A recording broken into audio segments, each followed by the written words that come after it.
Bem-aventurado aquele que não anda no conselho dos ímpios, não se detém no caminho dos pecadores, nem se assenta na roda dos zombadores. Pelo contrário, seu prazer está na lei do Senhor, e na sua lei medita dia e noite. Ele será como a árvore plantada junto às correntes de águas, que dá seu fruto no tempo certo, e cuja folhagem não murcha. Tudo o que ele fizer prosperará. Não é assim com os ímpios. Eles são como a palha que o vento dispersa. Por isso, os ímpios não prevalecerão no julgamento, nem os pecadores na assembleia dos justos. Porque o Senhor recompensa o caminho dos justos, mas o caminho dos ímpios traz destruição. Vamos orar. Deus, esta é a tua palavra e nós nos colocamos diante do Senhor, desse Deus que acabamos de cantar aqui, que é um Deus sobrenatural, um Deus de milagres. E como cantamos, pedimos, abra os nossos olhos para ver e abra os nossos ouvidos para ouvir. Abra os nossos lábios para falar, declarar, testemunhar e anunciar. Traga vida aos nossos corações e aos nossos espíritos nessa noite. Por meio da tua palavra, oramos em nome de Jesus. Amém. Nós iniciamos nesse ano uma série de reflexões que chamamos de Queremos Mais, onde nós falamos sobre o desejo que nós temos como igreja e como comunidade de irmos para uma vida mais profunda na nossa fé, no nosso conhecimento de Deus, na nossa relação com Deus, para uma vida mais alta na nossa devoção, na nossa adoração, no reconhecimento da grandeza e majestade desse Deus, para uma vida mais larga no nosso alcance, abrindo mais os nossos braços e os nossos corações, estendendo mais as estacas da tenda que o Senhor nos deu, da comunidade da qual nós fazemos parte, para alcançar mais pessoas, onde quer que elas estejam, e quem quer que elas sejam. E para irmos além, para irmos mais longe, tanto em nossa caminhada juntos, como no nosso alcance, sendo uma comunidade local, mas sem perder de vista esse destino global para o qual Deus nos chamou, quando Ele disse que o Espírito viria sobre nós, e nós seríamos cheios de poder do alto, e seríamos então testemunhas dEle, tanto em Jerusalém, quanto em toda a Judéia e Samaria e até os confins da terra. Nós queremos então mais, nós não queremos ficar fechados e voltarmos apenas para a realidade local aqui, muito embora ela seja uma realidade tremendamente carente, nós queremos enxergar além, até onde Deus quiser que nós possamos alcançar e atingir. Então esse é o desejo que tem nos guiado no início desse ano, e durante esse mês nós vamos olhar especificamente para a primeira parte disso, do mais profundo. Queremos ir mais profundo em nossa fé, em nosso conhecimento de Deus e das Escrituras, queremos raízes mais profundas. Isso é tão importante no nosso tempo e na nossa época. E enquanto eu conversava com os irmãos, com os presbíteros aqui durante o mês passado, falando sobre essa série, falando sobre as coisas que nós estamos conversando e olhando, eu lembro que eu mencionei em um determinado momento uma canção que tem estado na minha mente o tempo todo, que é uma velha música que muitos cantaram ou ouviram de uma banda britânica chamada Delirious, e a música chama-se Deeper. No início dessa música, a banda canta assim: eu quero ir mais fundo, mas eu não sei como nadar. E eu não sei se você já teve essa sensação de que você deseja ir mais fundo, mas parece que você está limitado por não saber nadar, alguma coisa te impede, você não sabe como ir mais fundo. Na semana passada, quando nós tivemos aqui aquele sermão em conjunto, ou eu não sei se foi um sermão aquilo, ou uma conversa, um diálogo em que nós nos reunimos aqui para falar sobre esses sermões nas últimas semanas, e as pessoas estavam fazendo pergunta. Uma das pessoas perguntou exatamente isso, disse, olha, como é que eu quero ir além? Talvez muitas pessoas queiram ir além, mais fundo, mas eu não sei como, eu não sei orar, eu não sei ler as Escrituras, eu me perco na leitura, eu não sei interpretar, eu não sei uma série de coisas, então eu quero isso, mas eu não sei nadar.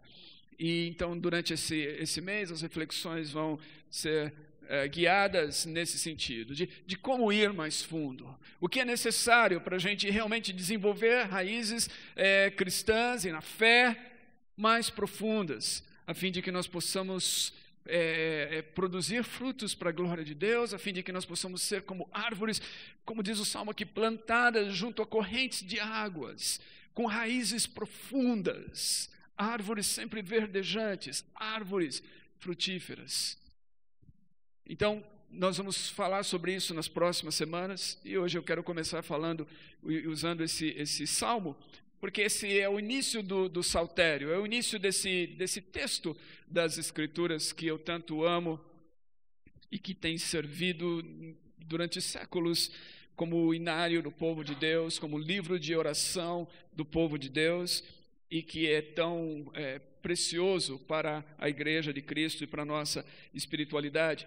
É interessante que esse salmo que nós conhecemos aqui como Salmo 1, em algumas das versões mais antigas, os textos mais antigos, ele não era sequer o Salmo 1. Essa porção era uma porção introdutória ao livro de Salmos. Mais adiante, ela foi acrescentada numericamente na ordem como o primeiro Salmo. Mas era uma introdução aqui, uma introdução para todo esse texto, para todo esse livro dos Salmos e esse inário do povo de Deus. E é interessante que ele é diferente dos Salmos no sentido de que o que nós encontramos aqui é um poema de sabedoria, não é um hino de louvor, como muitos dos Salmos são, não é uma oração, como muitos dos Salmos são, é um poema de sabedoria. Se alinha muito ao texto de Provérbios, a sabedoria do texto de Provérbios, principalmente nesse sentido de apresentar duas opções, ou duas escolhas, ou dois caminhos, e falar sobre o ímpio e o justo, e a diferença que há entre esses dois caminhos. Através desse salmo que a gente vê um chamado à atenção, um chamado a voltarmos a nossa atenção num mundo de distrações, num mundo que chama e tira o nosso foco de Deus para uma série de outras coisas, voltarmos a nossa atenção, o nosso foco para Deus, que é o mais importante. Gerald Wilson, num dos comentários do Salmo que eu estava olhando durante essa semana, ele diz assim: o Salmo 1 é uma exortação, por meio de exemplos positivos e negativos, a adotar a vida frutífera e satisfatória, caracterizada pela imersão em Deus. Há uma vida frutífera, há uma vida que é satisfatória, que traz satisfação a nós. E ela é caracterizada por uma imersão, quando nós mergulhamos em Deus. Eu não sei quantos de vocês já viram, tem um vídeo no YouTube de um mergulhador, nesse estilo de mergulho livre, que não usa nenhum tipo de equipamento suplementar de oxigênio. E eles, então, existem aqueles que mergulham em profundidades grandes, mas esse não é o caso de uma grande profundidade, mas o cenário todo, ele está mergulhando em um abismo, como se fosse um grande buraco negro no oceano, e esse mergulhador entra na água e ele para diante desse abismo, e você vê ele dentro da água, ele está parado lá olhando, e de repente ele se afasta um pouquinho, e aí ele mergulha num abismo profundo, escuro, aquele mergulho, né, no abismo. E eu não sei a seu respeito, mas esse é o tipo de vídeo, o tipo de coisa que me atrai, ao mesmo tempo que me causa um tremendo pavor, né? Eu sou atraído por essa coisa de você, do perigo, do desconhecido, de você mergulhar em algo desconhecido. Ao mesmo tempo, o desconhecido parece que fala assim, peraí, eu tenho que ficar longe disso. De fato, essa questão de água é uma questão que durante muitos anos causou muitos problemas para mim, porque quando eu tinha acho que 2 anos de idade, eu quase morri afogado numa piscina, e aí depois, com 5 anos, eu quase morri afogado de novo numa cachoeira, e eu vivia tendo problemas então com águas, e eu lembro que eu superei isso uma época justamente num mergulho. Eu estava com um grupo de amigos em Cabo Frio na época do seminário e via um grupo deles mergulhando de uma rocha no mar. E eu fiquei lá durante horas e horas vendo aqueles rapazes pulando, com um desejo imenso de pular, mas sem coragem de fazê-lo. E eu fiquei lá, esperando, e até que uma hora eu falei, não, eu vou fazer. Pode ser o meu último, né? Mas eu vou fazer. E aí, finalmente, eu lembro que eu pulei naquela água fria, gelada e profunda, e saí vivo do outro lado, graças a Deus. E foi uma grande superação na minha vida. Naquele dia, eu realmente perdi esse medo de mergulhar, esse medo da água, e que durante anos foi um bloqueio na minha vida. Mas eu penso que para muitos cristãos hoje, muitas pessoas nas igrejas hoje, que estão vivendo nessa superficialidade, que se contentaram com essa superficialidade, talvez elas tenham em algum momento experimentado algum trauma, alguma situação em que elas buscaram realmente uma experiência com Deus, que fosse uma experiência mais profunda, que fosse uma experiência mais real em suas vidas. Elas desejaram isso, mas alguma coisa aconteceu no meio disso tudo, que de repente as repeliu disso. E aí elas se contentaram a uma fé que é uma fé segura, é uma fé na margem, é uma fé onde elas podem controlar as coisas, e elas não vão mais fundo, porque elas têm medo de se frustrar, ou têm medo de se machucar, ou de se ferir, ou de repetir aquele acontecimento, aquela experiência dolorosa que elas tiveram no passado. E eu gostaria que realmente a gente considerasse isso. Deus não nos chamou para ficarmos à margem.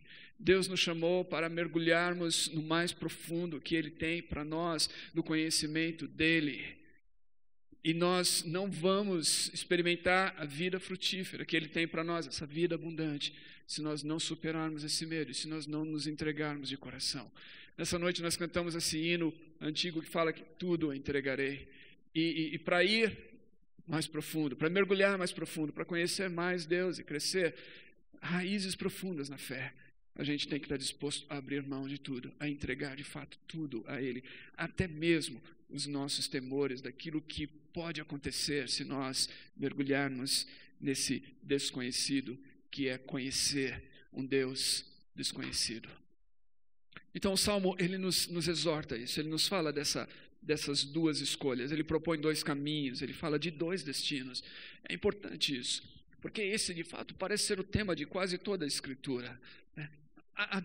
Há escolhas, e basicamente se você pegar todas as escolhas que são importantes na vida, elas se resumem a 2. Se você pegar todos os caminhos que você pode trilhar na vida, há 2 caminhos basicamente, que as Escrituras nos apontam, e no final de tudo há somente 2 destinos, e nós queremos nos enganar pensando que na verdade esses 2 destinos vão se encontrar, mas eles são opostos, eles não vão se encontrar.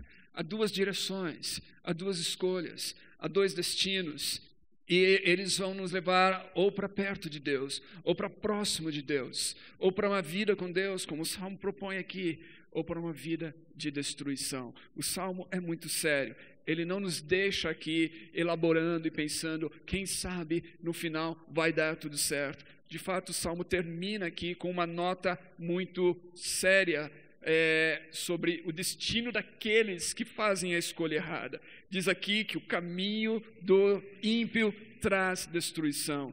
Diz que é um caminho que vai levá-lo ao julgamento, onde ele não vai prevalecer na Assembleia dos Santos. Diz que esse caminho vai fazer com que essa pessoa seja como uma palha dispersa pelo vento. Essas coisas são sérias e elas são um alerta a nós.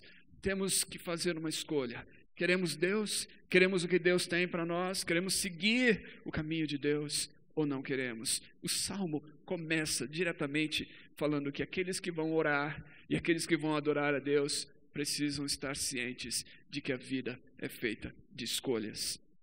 E ele diz assim, começa com essa bem-aventurança, como é feliz, tal como o sermão de Jesus, em Mateus capítulo 5, bem-aventurados são, o Salmo diz, bem-aventurado, o feliz é aquele que não segue o conselho dos ímpios, que não imita a conduta, ou não para no caminho, ou não se detém na vereda dos pecadores, que nem se assenta na roda dos zombadores. Então ele começa descrevendo aqui algumas pessoas que, se você quiser ser feliz e bem-aventurado, você tem que estar alerta com respeito à influência que elas podem exercer em sua vida. Mais ainda, essas pessoas fizeram e estão fazendo escolhas que vão determinar o destino delas. E se você seguir essas pessoas, o seu destino também pode ser comprometido. O Eugene Peterson, na sua versão, a mensagem, ele coloca assim, que é feliz aquele que não aparece no bar do pecado, não anda à espreita no beco sem saída, e não frequenta a escola dos desbocados. Interessante, né? A escola dos desbocados. Quantas vezes eu vejo irmãos que parece que têm frequentado a escola dos desbocados. Você entendeu? E parece que se tornou normal hoje em dia, né? Isso me levou até há algum tempo a escrever um texto chamado Crente Boca Suja, né? Porque parece que se tornou normal essa escola dos desbocados no meio da comunidade. Agora a questão aqui não é só ser boca suja no sentido de falar palavras vulgares, de baixo calão, obscenidades e coisas assim. Essa escola dos desbocados, a roda dos zombadores, como nós vamos ver aqui, é algo muito mais sério do que isso. Muito mais sério do que um linguajar impuro. Ele fala dos ímpios, ou perversos, injustos. São pessoas que desobedecem à lei de Deus. São pessoas que não seguem a lei de Deus. São pessoas que foram julgadas e achadas culpadas por desobedecerem à lei de Deus, ou, se fossem julgadas, seriam culpadas justamente porque não obedecem à lei de Deus. Esses são os ímpios. E diz que é feliz aquele que não segue o conselho deles, porque eles têm um conselho para dar. Então, pense bem, você tem opções na vida, e você tem pessoas que vão te aconselhar. Você pode seguir o conselho dessas pessoas que não orientam as suas vidas de acordo com a vontade de Deus, a lei de Deus, ou você pode seguir o conselho daqueles que orientam a sua vida de acordo com a vontade de Deus, ou da própria palavra de Deus. Felizes são os que não seguem o conselho dos ímpios. Felizes são aqueles que não imitam a conduta. Primeiro vem o conselho, depois vem a conduta. Se você começar a ouvir muito o conselho, logo, logo, talvez você esteja imitando a conduta dos pecadores. Todos são pecadores, todos pecaram e destituídos estão da glória de Deus, as Escrituras dizem. No entanto, quando está falando de pecadores aqui no Salmo 1, está falando de pessoas que têm por hábito o pecado. São pessoas que vivem procurando a oportunidade para pecar, como o Eugene Peterson traduziu, aqueles que se espreitam no beco sem saída. Parece que eles ficam buscando uma oportunidade para pecar, para cometer o pecado. São pessoas que se inclinam em direção ao pecado. Há uma diferença entre pecadores que reconhecem o seu pecado e que buscam a Deus, a misericórdia de Deus, estão buscando uma nova vida, estão buscando uma transformação, que estão lutando com o pecado. E aqueles que estão mergulhados no pecado, nadando no pecado e buscando cada vez mais se afundar no pecado. E essas pessoas, então, elas têm uma conduta, elas têm um estilo de vida, elas têm uma visão do mundo. Felizes são aqueles que não imitam a sua conduta, que não imitam o seu estilo de vida, que não imitam o seu comportamento, que não se detêm no caminho delas, novamente esse caminho como um estilo de vida, como uma escolha que elas fazem. E não se assenta na roda dos zombadores ou dos escarnecedores. Os escarnecedores são pessoas que fazem pouco caso da lei de Deus. Eles não são pessoas que desobedecem à lei de Deus. Mais que isso, são pessoas que fazem pouco caso, que ridicularizam a palavra de Deus, o conselho de Deus. Esses são zombadores, eles são arrogantes, eles são vaidosos, eles agem com um extremo orgulho. Provérbios 21, 24 diz: o vaidoso e arrogante chama-se zombador, ele age com extremo orgulho. Essas pessoas rejeitam qualquer correção que você possa apresentar a elas. Provérbios 9, 7 a 8 diz: quem corrige o zombador traz sobre si um insulto, quem repreende o ímpio mancha o próprio nome. Não repreenda o zombador, caso contrário ele o odiará. Repreenda o sábio e ele o amará. Provérbios 13, 1 diz assim: o filho do sábio acolhe a instrução do pai, mas o zombador não ouve a repreensão. 15, 12 diz: o zombador não gosta de quem o corrige, nem procura ajuda do sábio. Zombadores são pessoas que fazem pouco caso do conselho da palavra de Deus, que descartaram a palavra de Deus como verdadeira, que não estão nem aí para a palavra de Deus, mas ainda costumam ridicularizar quando ouvem a palavra e o conselho de Deus. John Goldingay, num comentário sobre os Salmos, ele diz assim: são pessoas que sabem o que pensam e não querem ninguém dizendo-lhes algo contrário. Meditação nos ensinos de Yahvé ou qualquer outro não faz parte do seu estilo de vida. Se não são os pecadores mais escandalosos, estão mais distantes do arrependimento. Como diz Provérbios 3, 34, Deus zomba dos zombadores, mas dá graça aos humildes. Zombadores são arrogantes. Eles estão longe de Deus. Eles estão longe do arrependimento. Então note, feliz é aquele que não segue o conselho dos injustos, que não vai além, imitando a conduta dos pecadores, que não vai ainda além, assentando-se, ou seja, sentindo-se à vontade na roda dos zombadores. Quando há uma roda, um grupo de pessoas que não temem a Deus, que não temem a palavra de Deus, que não têm respeito nenhum pelas coisas de Deus e que falam abertamente contra Deus, felizes são aqueles que não se sentem à vontade sentado na roda deles. Agora, ao falar sobre isso, eu sei que aqui, principalmente aqui nessa igreja, nessa comunidade, onde a gente coloca tanta ênfase em alcançar pessoas fora, pessoas sem Deus, onde nós usamos e falamos tanto sobre essa questão de ser amigos dos pecadores, talvez alguém me ouvindo vai ficar confuso, vai falar assim: quer dizer então que o que você está falando e o que o Salmo está dizendo aqui é que a gente não pode ter amizade com ninguém que não seja cristão? Não é isso. É claro que nós podemos ter amizade com pessoas. Jesus era amigo dos pecadores. Jesus andava com eles. Jesus, inclusive, sentava-se para comer com eles. Mas Jesus não participava das coisas más, das obras más, seja em ações ou palavras que eles faziam. E se nós vamos sentar com pessoas que não conhecem a Deus, mas que estamos tentando buscá-las para Deus e alcançá-las para Deus, nós vamos muitas vezes sentar em uma mesa com pessoas assim, e elas vão expor talvez as suas dúvidas e talvez até vão ridicularizar a nossa atitude, de acordo com os Salmos. Não deveria ser uma atitude de desfrutarmos daquele momento, de sentirmos como se estivesse tudo bem aquilo.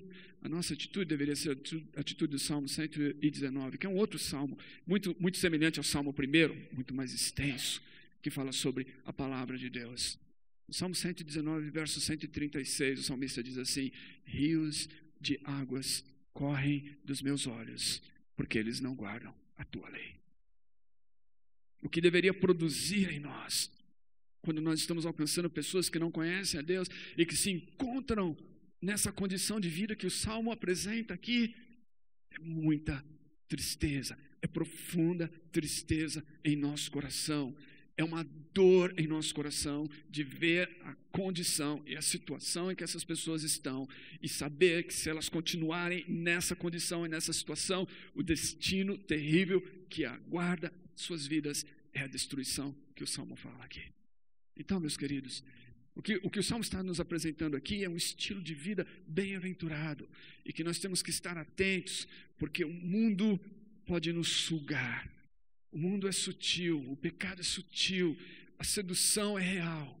E muitas vezes nós podemos ser sugados por essa sedução e por esse mundo. Nós temos que saber muito bem como nós nos portamos, quem é que nós ouvimos, quem é que está orientando a nossa vida, quais conselhos nós estamos ouvindo e por meio de quais conselhos nós estamos pautando a nossa vida. Nós temos que saber muito bem que conduta nós estamos imitando. Paulo fala: sede meus imitadores, porque eu sou de Cristo.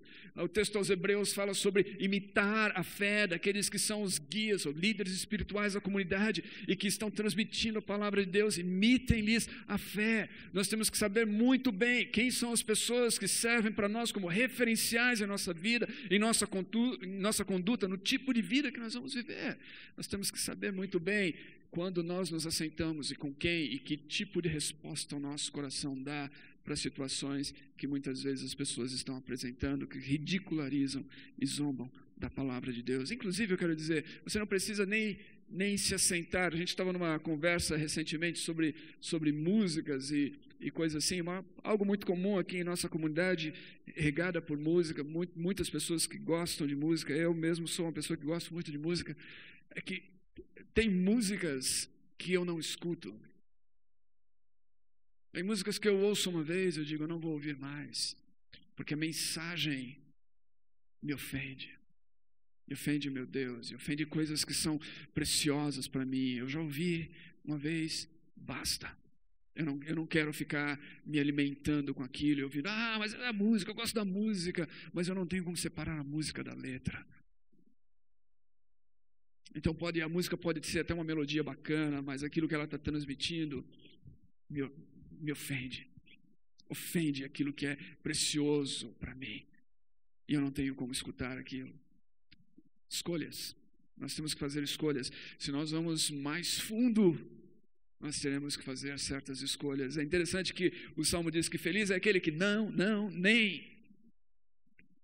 Ou seja, às vezes vamos ter que ouvir não da parte de Deus. Às vezes vamos ouvir não de pessoas que estão nos orientando na fé.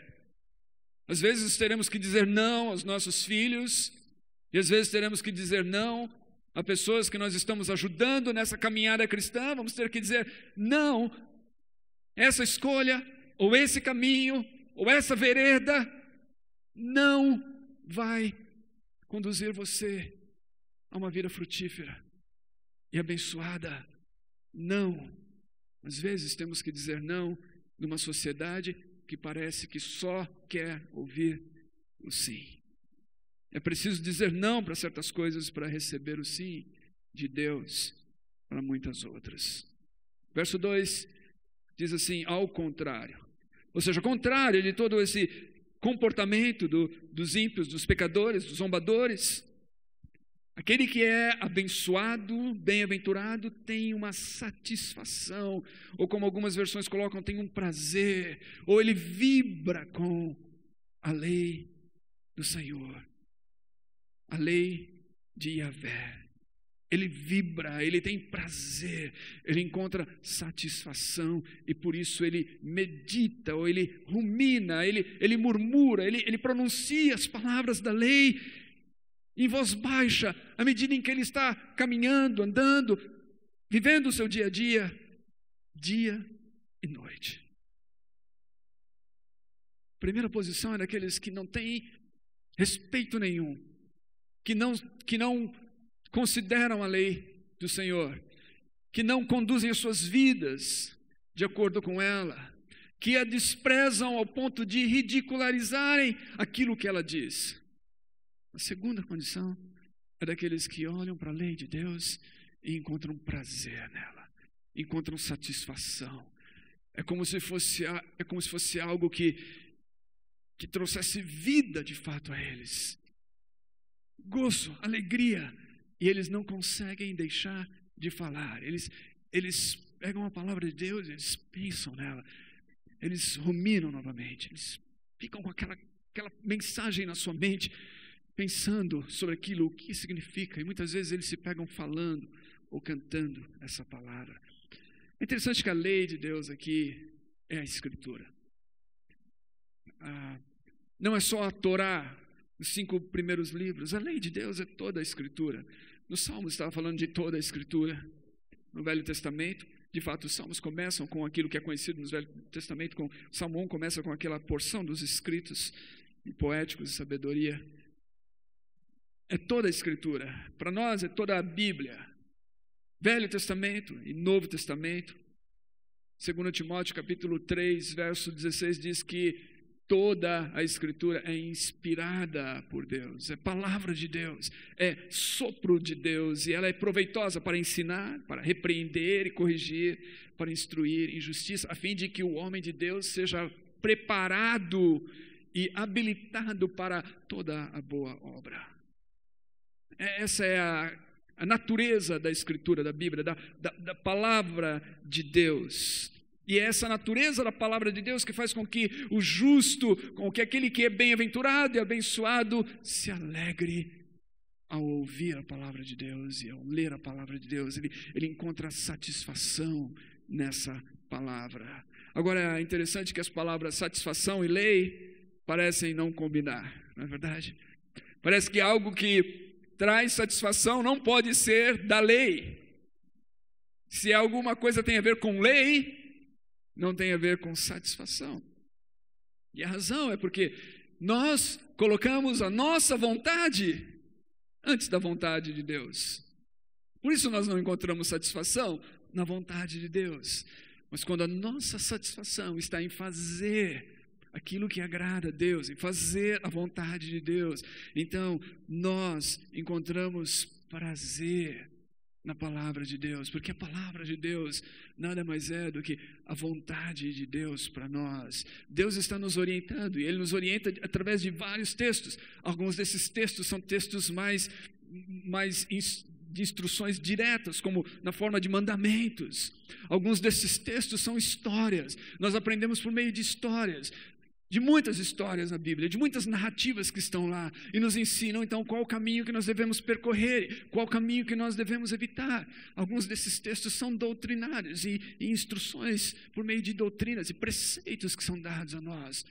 Mas essa é a palavra de Deus, ela serve para o nosso ensino, para a nossa instrução, e correção quando precisamos, repreensão quando precisamos. De fato, a palavra de Deus ela é vista e anunciada como um espelho que nós olhamos.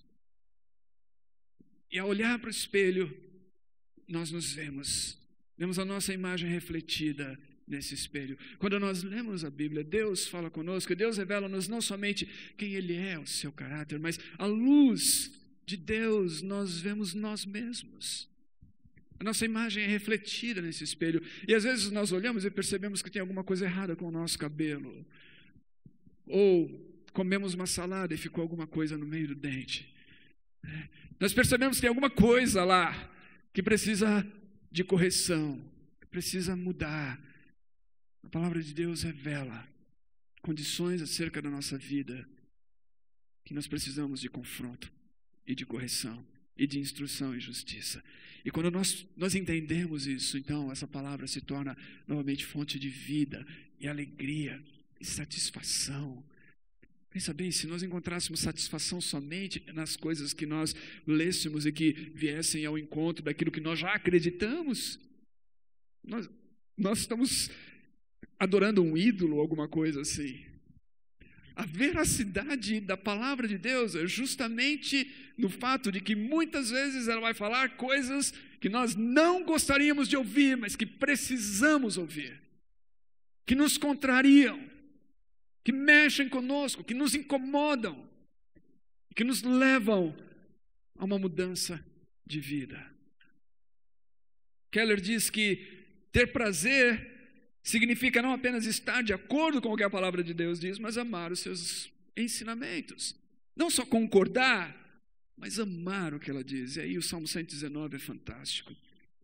Versos 97 a 105, ele diz assim: como eu amo a tua lei. Medito nela o dia inteiro. Os teus mandamentos me tornam mais sábio que os meus inimigos. Portanto, estão sempre comigo. Agora, quando eu entendo que os mandamentos de Deus, que a palavra de Deus, que a instrução de Deus, seja na forma de lei, seja nas narrativas históricas e nas instruções por meio das histórias, seja como for, mas essa palavra de Deus me torna mais sábio, como eu não posso deixar de amá-la? Diz o Salmo: tenho mais discernimento que todos os meus mestres, pois medito nos teus testemunhos, nessas histórias, nessas narrativas. Tenho mais entendimento que os anciãos, pois obedeço aos teus preceitos. É por isso que muitas vezes a gente vai encontrar, de fato, pessoas, crianças, adolescentes, jovens, que têm mais entendimento que muitas pessoas com muito mais idade, mas que não conduzem suas vidas de acordo com a palavra de Deus. Ele diz assim: não me afasto das tuas ordenanças. Ou melhor, antes, afasto os pés de todo caminho mau para obedecer a tua palavra. Não me afasto das tuas ordenanças, pois tu mesmo me ensinas. A escolha: eu afasto os meus pés do caminho mau, eu me aproximo da tua palavra, porque o Senhor me ensina. Como são doces para o meu paladar as tuas palavras, mais que o mel para a minha boca. Ganho entendimento por meio dos teus preceitos, por isso odeio todo o caminho da falsidade. A tua palavra é lâmpada que ilumina os meus passos, é luz que clareia o meu caminho. Como não amar essa palavra? Como não amar, como não encontrar prazer e satisfação nessa palavra quando nós percebemos o que ela tem para nós? Durante muito tempo aqui nós distribuímos, eu mesmo devo ter distribuído, sei lá, uns 30, talvez até 50 exemplares, eu não sei, de um livro chamado Mentores Segundo o Coração de Deus. E é possível que algumas pessoas aqui tenham recebido esse livro e tenham lido. Tem outras pessoas que não estão mais com a gente, que receberam o livro, espero que tenham lido. O livro está fora de catálogo, infelizmente. É uma tragédia editorial no Brasil que esse livro está fora de catálogo, porque é um livro que a gente gosta de recomendar para as pessoas. O autor do livro, Wayne Cordeiro, um havaiano, ele conta uma história bem interessante. Ele diz que, como pastor no Havaí, durante muito tempo ele queria entender o seu próprio povo e as raízes espirituais do seu povo. E ele então começou a pesquisar e ele descobriu que tinha um livro que contava a história dos colonizadores. Muitos deles foram portugueses, tiveram os polinésios lá, uma forte presença polinésia no Havaí, mas tiveram portugueses, uma forte presença de portugueses também naquelas ilhas que se tornaram um estado americano. Então, ele diz que lá no início, os missionários que chegaram lá, tinha um deles cuja história foi registrada. E era um dos primeiros, uma espécie de mentor e guia espiritual para gerações passadas do seu povo. E ele queria ler muito essa história. Ele descobriu que na biblioteca lá da sua cidade tinha um exemplar do livro. Mas era uma edição tão rara que era guardada como se fosse 7 chaves num cofre, alguma coisa assim. E para ler aquilo, ele tinha que colocar uma luva e não podia nem tocar nas páginas direito. E uma coisa muito delicada. E ele, durante semanas, um longo tempo, ele foi à biblioteca ler aquele livro e levou um caderno. Ele começou a fazer anotações, porque não podia fazer cópia do material, de tão precioso que era. Eles tinham medo de, se todo mundo que vai ler vai fazer uma cópia, vai destruir esse único exemplar. Então ele fez cópias e cópias e cópias à mão daquele texto, porque ele queria tanto ler aquele livro. Era tão importante para ele. E aí ele diz que passou um tempo, ele conheceu uma pessoa que ele estava conversando, e a pessoa falou: eu tenho uma cópia desse livro, e eu te dou. E ele falou assim: puxa vida, se eu soubesse antes, não teria gasto tanto tempo assim, né, tanto trabalho e tudo mais.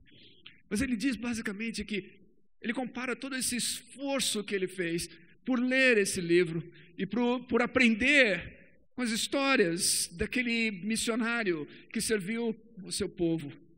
O esforço, o empenho que ele teve para tudo isso, para conseguir alguma sabedoria, alguma direção, com o empenho que faltava ali e que falta-nos muitas vezes em relação à leitura das Escrituras.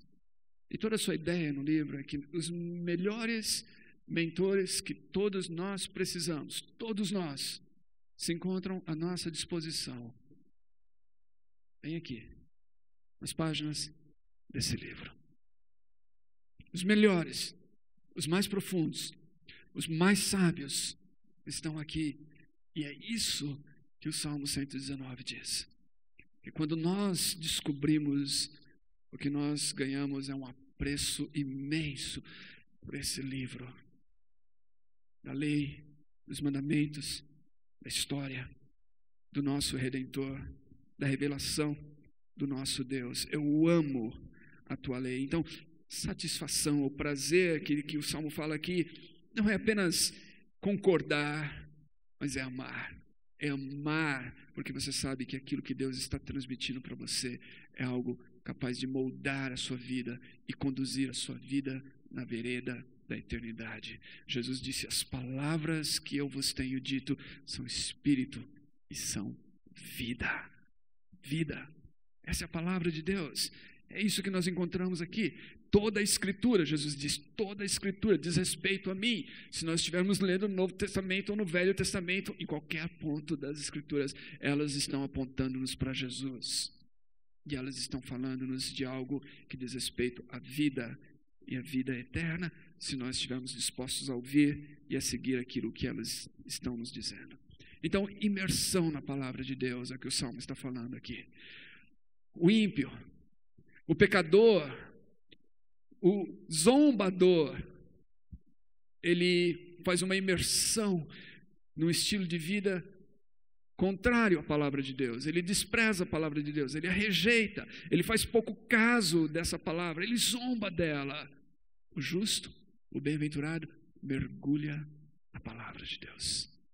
Ele imerge a sua vida na palavra de Deus. E como é que ele faz isso? Os salmos nos apresentam várias coisas, não só os salmos, mas a própria palavra em diferentes porções.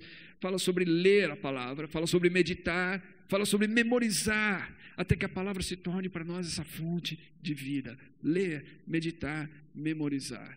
São coisas que nós deveríamos fazer, ou aprender a fazer, ou voltar a fazer. Inclusive memorizar, inclusive essa última porção, que é uma porção que muitos de nós, eu acredito que não temos o hábito ou não temos a prática de fazer, memorizar. Salmo 119, no comecinho do Salmo diz assim: como pode o jovem manter pura a sua conduta? Vivendo de acordo com a tua palavra. Ou seja, não é só conhecer a palavra, mas orientar a sua vida de acordo com ela, vivendo de acordo com a tua palavra. Eu te busco de todo o coração, não permitas que eu me desvie dos teus caminhos. Guardei no coração a tua palavra para não pecar contra ti. Guardei, escondi a tua palavra no coração. Meus irmãos, isso é mais do que ler. Isso é meditar na palavra. Isso é colocar a palavra dentro de nós. Isso requer disciplina. Disciplina. Enquanto eu estava pensando sobre isso e sobre essa questão da disciplina, eu sei que a gente não gosta muito desse negócio, né? Disciplina parece um negócio totalmente contrário, inclusive, à ideia de espiritualidade que a gente tem e da graça, né? Parece assim, se eu sou salvo pela graça e tudo mais, por que eu tenho que me disciplinar? Mas note, o mesmo Paulo que escreveu de maneira tão bela as palavras aos Gálatas da nossa salvação pela graça e da liberdade que nós temos por meio do Espírito. É o mesmo Paulo que diz assim: eu esmurro o meu corpo e o reduzo à escravidão, para que, tendo pregado a outros, eu mesmo não venha a ser desqualificado. Ele está falando da disciplina e da intensidade com a qual ele corria essa carreira da fé. De fato, lá ele usa duas imagens que são muito interessantes nessa questão do mundo esportivo. Ele fala assim: eu luto não como aquele que desfere socos no ar. Eu não estou brincando aqui. A minha luta, ela é focada, ela é intencional. Eu não estou dando socos no ar, não. Eu estou lutando para valer. Eu corro, ele diz assim, não como aqueles que estão dando uma voltinha qualquer. Eu corro como aqueles que se preparam para ganhar a coroa. No meu caso, ele diz, não é uma coroa perecível, é uma coroa da vida. Disciplina. Eu sei que eu vou falar aqui é meio controverso para alguns, mas eu gosto de UFC. Ok? Parece, né? Eu sei que é controverso o tema, mas eu gosto. E parte do que eu gosto é da disciplina que esses atletas têm. Da tremenda disciplina a que eles se submetem para subir lá e para lutarem. Não é brincadeira aquilo. É uma tremenda disciplina para participar de uma luta, de uma competição esportiva. Meus irmãos, nós estamos falando de vida ou morte. Nós estamos falando de uma vida bem-sucedida e bem-aventurada, ou de desgraça e destruição e condenação. Você não acha que a nossa vida é digna de uma disciplina ainda mais intensa? Então, ler a palavra, meditar na palavra e memorizar a palavra vai exigir de nós. Vai exigir, inclusive, dizer não para certas coisas. Às vezes vai exigir que você desligue aquele joguinho, né? Ou o celular, ou certas coisas. Vai exigir escolhas da sua vida, tempo separado, foco, dedicação, para que você possa chegar lá. É isso que o Salmo diz: eu guardei, então eu escondi a tua palavra no meu coração para não pecar contra ti. Se o meu desejo é agradar a Deus e fazer a vontade de Deus, o que eu preciso? Eu preciso da força que vem da palavra de Deus. A palavra de Deus é espírito e vida. Quando Jesus estava sendo tentado pelo diabo, o que ele faz? Ele cita a palavra de Deus. Ele está fraco, ele está com fome, ele está no deserto há 40 dias, sem comer. O diabo diz assim: olha, transforma essas pedras em pães e mate a sua fome. Ele diz assim: nem só de pão viverá o homem, mas de toda a palavra que sai da boca de Deus. Ele estava fraco fisicamente, mas ele estava cheio da palavra de Deus. Isso dá vigor, dá vida para ele. O Salmo diz assim: bendito seja o Senhor, ensina-me os teus decretos. Com os lábios repito todas as leis que promulgaste. Olha o que ele está falando aqui: repetir. Essa questão do ruminar a palavra, do murmurar em voz baixa, do pegar esses textos e repetir. Eu me lembro quando eu me converti, eu comecei a trabalhar com evangelismo, e o meu mentor naquela época disse que eu precisava decorar alguns textos para evangelizar. Então tinha uma lista de textos. Como é que você decora textos? Lendo esses textos, repetindo esses textos, até que eu pudesse falá-los sem ter que usar um pedaço, uma cola, né? Um papelzinho. Eles estavam lá. O incrível, meus irmãos, é que são mais de 30 anos e alguns desses textos continuam aqui na minha memória e no meu coração, mais de 30 anos depois. Esse é o poder que existe nessa questão da memorização, de reter a palavra, de guardar no coração, de repetir isso. O Salmo diz: regozijo-me em seguir os teus testemunhos, como o que se regozija em grandes riquezas. Tem gente que procura riquezas. O salmista diz assim: você meditar e seguir os testemunhos de Deus é algo como grandes riquezas. Meditarei então nos teus preceitos, darei atenção às tuas veredas, tenho prazer nos teus decretos, não me esqueço da tua palavra. É isso que o salmista diz, é isso que está sendo proposto aqui. Esse é o prazer, essa é a satisfação de uma vida bem-aventurada. E aí nos versículos seguintes ele vai dizer assim, no versículo 3, ele vai falar da consequência disso. O bem-aventurado, esse feliz, como é que ele é? Ele é como uma árvore plantada à beira de águas correntes ou de riachos. Muito importante naquela cultura e naquela época, onde eles conheciam terreno árido, deserto, onde muitas árvores não eram frutíferas, onde muitas secavam, murchavam e morriam. Ter árvores plantadas ou às vezes transportadas para próximo a ribeiros de águas, a riachos, era algo muito importante para que essas árvores pudessem dar fruto, para que elas pudessem ser frutíferas. E ele está dizendo que é exatamente assim a nossa vida, a vida do bem-aventurado, daquele que, lembre-se, não segue o conselho dos ímpios, dos que não se orientam pela lei de Deus, não imita a conduta dos pecadores, daqueles que estão sempre buscando oportunidade para pecar, que não tem mais um senso de arrependimento no seu coração, mas estão vivendo no pecado continuamente.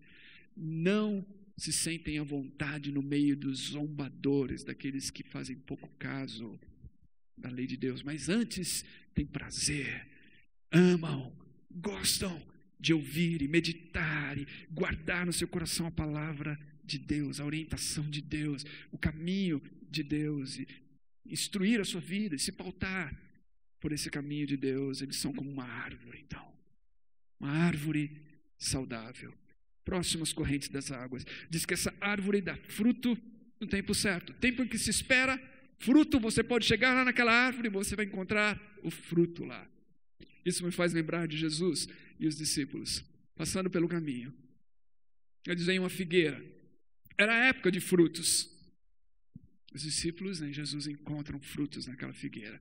Que tragédia é isso?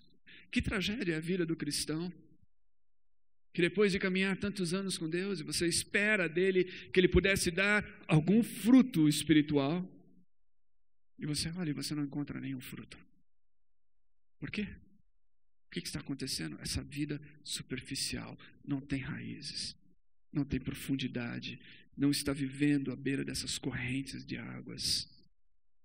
As folhas não murcham, tudo que ele faz prospera, ou é bem sucedido. Isso lembra muito o conselho de Deus a Josué, capítulo 1, quando fala sobre tomar cuidado para orientar a sua vida de acordo com as palavras desse livro, não se desviar nem para a direita nem para a esquerda. Tudo que você fizer, você vai ser bem sucedido. Muito parecido com o espírito desse salmo aqui. Lutero diz algo importante quando a gente ouve a palavra prosperar aqui. E eu gostaria de citar isso, porque muitas vezes nós confundimos, né? Principalmente nos nossos dias, onde a questão da prosperidade está muito ligada à questão de bens materiais, de riqueza, de conquistas. Todo mundo quer uma mensagem de conquista e vitória. Todo mundo quer uma mensagem que promete que você vai ter um melhor trabalho, que você vai ter uma casa melhor, que você vai ter um carro melhor, que Deus te colocou, né, por cabeça e não por cauda. Isso significa que você é filho do rei, vai desfrutar as coisas dessa vida e tudo mais. Todo mundo gosta disso, não é verdade?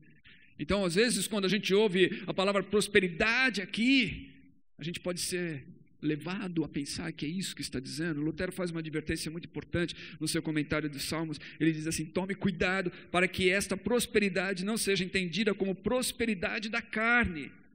Esta prosperidade está oculta, está tão profundamente dentro do espírito que, se você não se apegar a ela pela fé, pode, em vez disso, chamá-la de a maior adversidade.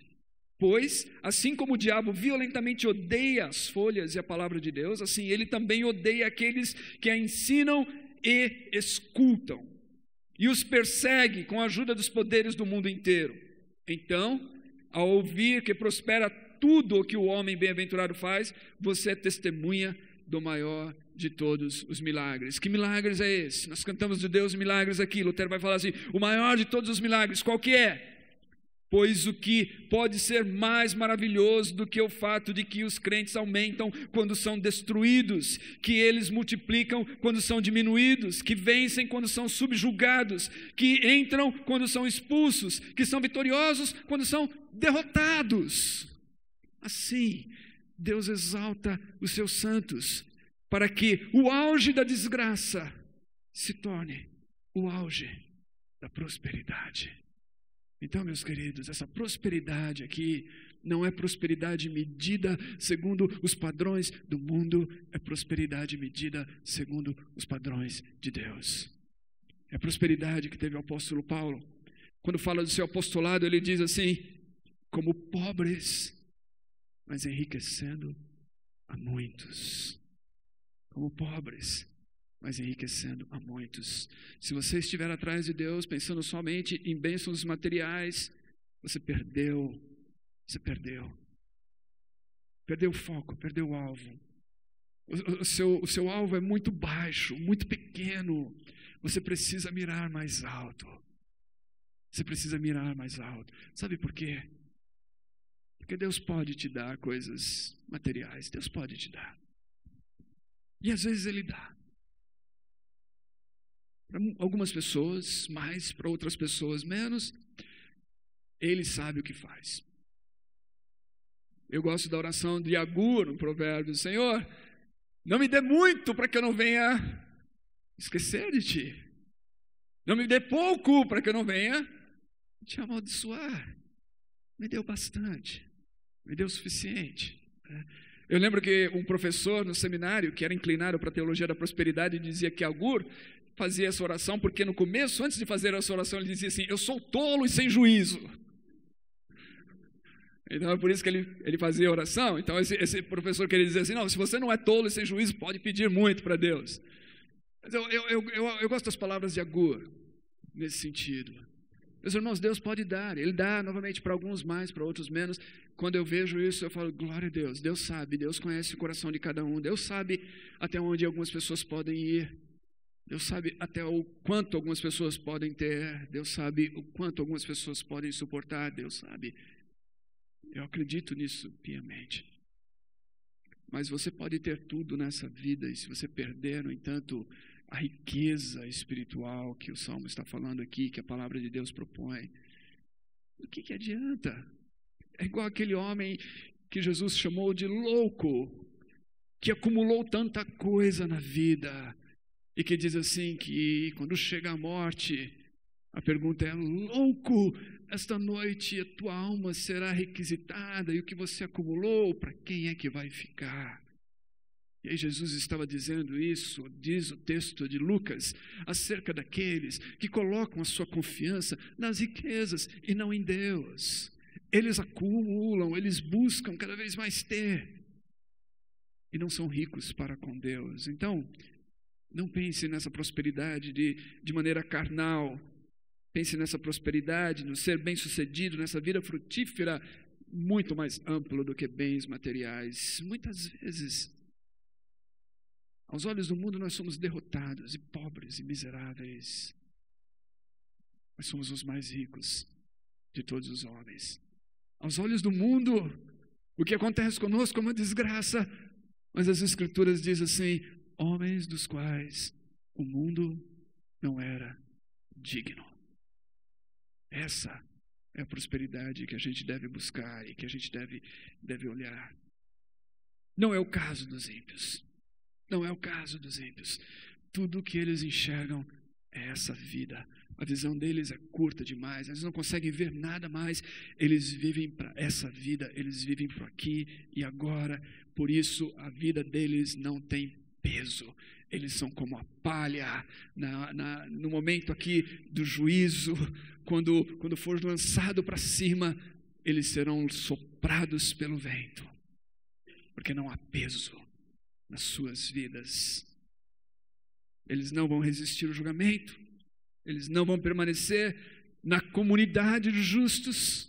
Quando os justos se levantarem diante de Deus e se inclinarem e adorarem a Deus e ao Cordeiro por sua grande salvação, os ímpios não estarão lá. Porque eles não buscaram isso a sua vida inteira. Porque eles não quiseram isso a sua vida inteira. E é justo que aqueles que não buscam isso a sua vida inteira não desfrutem disso. Eles terão aquilo que eles buscaram. Eles buscaram o que leva para a destruição. Por isso, o Senhor aprova, o conhece, o guarda, o caminho, o modo de vida dos justos, mas o caminho dos ímpios leva à destruição. Uma vida mais profunda, então, é uma vida orientada pela palavra de Deus. E eu quero dizer que você não vai alcançar essa vida, então, sem que você se disponha a ler a Bíblia. E eu proponho que você leia diariamente. Eu proponho que você faça diariamente leitura da Bíblia e que você medite nas suas verdades. Leia orando.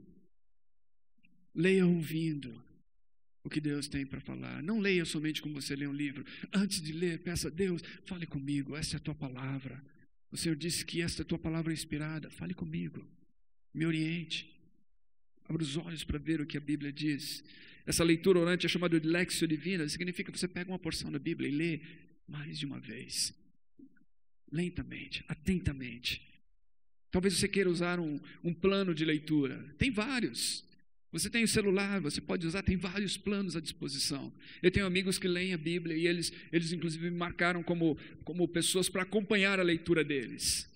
Tipo de prestação de contas, de que eles estão lendo a Bíblia. E toda vez que eles completam o plano de leitura que eles se propuseram a ler, eu recebo uma mensagem que eles terminaram aquele plano. Porque eles levaram a sério isso. Eles querem ler a Bíblia. E eles então escolheram pessoas como eu, ou outras pessoas que os acompanham nesse processo. Tem vários apps que você pode usar no celular, que pode ajudar você com um plano de leitura. Seja consistente, não tenha pressa. Saboreie a palavra de Deus, ela é mais doce que o mel. Saboreie. Não queira ler toda a Bíblia uma semana. Não adianta. É melhor você ler toda a Bíblia num curso de 3 anos, mas ler saboreando-a, do que ler a Bíblia toda em 1 ano, se você só por ler. Aqui não é um concurso para ver quantas vezes você leu a Bíblia. Vamos ver quantas vezes alguém leu. Não se trata disso. Se trata de ouvir Deus, receber de Deus. Então leia a Bíblia. Segundo, estude a Bíblia. Além de ler, dê um passo além. Dedique-se a compreender o que ela diz. A maioria de vocês são jovens aqui. A gente tem tanta oportunidade de estudo. Tem cursos e seminários que você pode fazer. Às vezes, num programa de graduação ou de pós-graduação, às vezes como ouvinte. Nos últimos anos eu entrei em aulas de grego, num seminário como ouvinte. Estou lá, melhorando o meu grego. Você pode fazer isso. Então há tantas oportunidades de você se dedicar a estudar e a aprender, a entender aquilo que a Bíblia diz. Não só leia, mas vá além. Procure compreender a Bíblia. Procure entender a sua mensagem. Procure saber como interpretá-la. Memorize os versos, eu já disse. Ou seja, guarde as palavras. Pegue textos da Bíblia, textos que Deus fala com você, que são profundos para você, ou textos que são importantes às vezes numa conversa, como eu disse, de evangelização ou de aconselhamento, algumas coisas assim. Comece aos poucos, comece a guardar. Eu trabalhei com um homem que foi um dos fundadores da Operação Mobilização, uma missão com a qual eu trabalhei como missionário. Ele havia memorizado o Novo Testamento inteiro. A única pessoa, de fato, que eu conheço que fez alguma coisa assim. O que eu acho incrível, meus queridos, é que você vai encontrar milhares de muçulmanos que memorizaram o Corão inteiro. Agora a gente não tem o Sermão do Monte, talvez nem alguns salmos, né? Mas o que é isso? É essa dedicação. É você entender, isso é bom eu ter isso no meu coração, eu ter essas palavras em mim. Coloque em prática na sua vida, ou seja, não adianta nada você fazer tudo isso e não colocar em prática. Coloque em prática o que Deus falou, pequenas coisas, coloque em prática. Com a ajuda de Deus, ore, às vezes é difícil, mas obedeça. Discipulado ou seguir Jesus é um caminho da obediência. Lembre-se disso. Jesus disse assim: vão e façam seguidores, ensinando-lhes a obedecer todas as coisas que eu tenho mandado vocês. É isso. Puro e simples. Se você não gosta da obediência, você vai ter dificuldade em seguir Jesus. porque Ele é Senhor. Ele é Senhor. E você é servo. Agora, lógico, Jesus é Senhor, mas Ele é nosso irmão mais velho também. Ele não é um carrasco. Você entendeu? Ele nos chama até de amigos. Não é verdade? Não é bom isso aí? Esse caráter amoroso dele, mas que a gente jamais perca de vista o fato de que, muito embora ele seja o nosso irmão mais velho, nos chama de amigos, não se envergonha de nos chamar de irmãos, ele é Senhor e Deus. E aquilo que ele fala, a gente é melhor levar em consideração e cumprir e fazer. E se nós fizermos isso, nós seremos bem-aventurados, nós seremos felizes. Não essa felicidade que vem de você usar drogas ou encher a cara num dia, ou qualquer outra coisa efêmera e passageira que a vida pode propor, mas essa felicidade que permanece com você, que faz com que você às vezes atravesse vales escuros e momentos difíceis na vida com algo que você não consegue entender, mas que te sustenta, que dá uma força espiritual para você vencer no meio das grandes dificuldades. Essa é a vida mais profunda que a gente quer e que está ao nosso alcance. Basta mergulharmos nessa palavra. Vamos orar juntos. Deus, eu oro para meus irmãos e irmãs hoje à noite aqui nesse lugar. Eu oro, Senhor, que o Senhor nos ajude. Ajude-nos a entender a beleza, a riqueza, o grande tesouro que é a Tua palavra, que está disponível a nós. Nós temos ela hoje em vários formatos. Nós podemos ler em qualquer lugar. Deus, eu fico pensando de épocas e até mesmo hoje, em alguns contextos ao redor do mundo, onde essa palavra não está disponível. Onde pessoas têm que viajar centenas de quilômetros ou mais para ouvirem um sermão, onde exemplares das Escrituras ainda são traficados, porque podem ser apreendidos, onde pessoas pegam cópias de versos e de passagens bíblicas escritas à mão para aprenderem. E, no entanto, nós estamos aqui num lugar e num mundo livre, com a disponibilidade ampla e acesso a esta palavra. E quantas vezes nós fazemos tão pouco caso dela? Talvez nós não nos tornamos zombadores, nós não estamos zombando e ridicularizando-a com palavras, mas o nosso pouco caso é uma ofensa. O fato de que este aqui não é apenas um livro, é a Tua palavra, é a revelação do Senhor para nós, que pode nos orientar.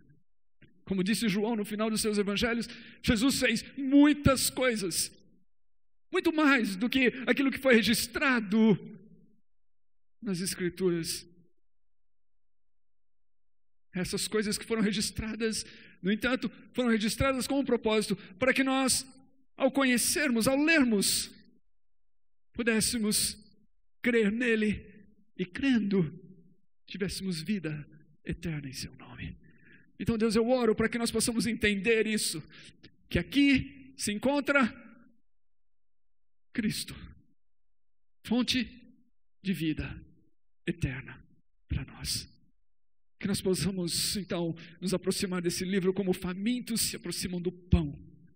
Que nós possamos saboreá-lo e comer e desfrutar da sabedoria, como aqueles que têm fome e que têm sede e que se deleitam e que encontram prazer nessas palavras, porque encontram vida, encontram sabedoria, encontram discernimento, encontram força para vencer as tentações, para dizer não ao pecado. Encontram o Senhor. E a promessa de uma nova vida e a transformação do seu caráter nessa palavra. Ajude-nos, ó Deus. Ajude-nos a irmos mais fundo. Perdoe-nos pelo tempo desperdiçado com tantas coisas. Perdoe-nos pela negligência durante meses ou anos de nossa vida.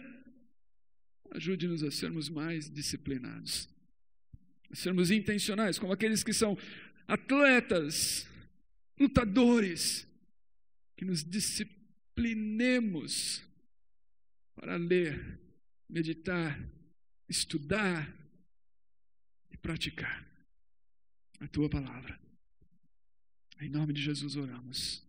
Amém e amém.